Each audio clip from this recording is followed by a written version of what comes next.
a gare ni ki zama na kainuwa kirjan alƙawari ra'ayin mu ya zama ɗaya ne da ke ki fahimta kai ne autan maza a gare ni ka zanni ni kokuwa karken alƙawari na in ka guje mini zuciya za ta wahalta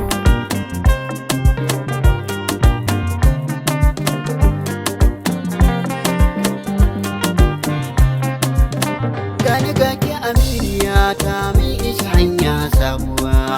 na ji sabon yanayi dan zuciya ta sami yar uwa zan so maka santi tare da na ji kishi mai ban ruwa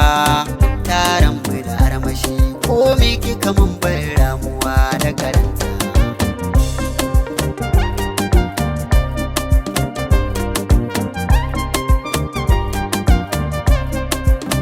ka zama farin wata kai ne mai haskaka kwalliya na baka gurin zama a cikin raina kai kai daya ina yi kure kamin abuwa kar kai mini shariya so mai tura damuwa in kai dacin samun shi yau na fahimta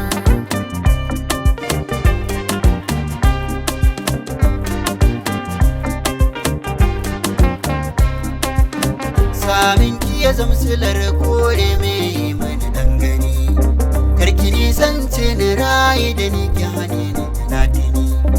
ɗawai safarar kalakin sa zan rayu da kwarjini gani gaki masoyiya kin zama jini na ni na zan miki hanta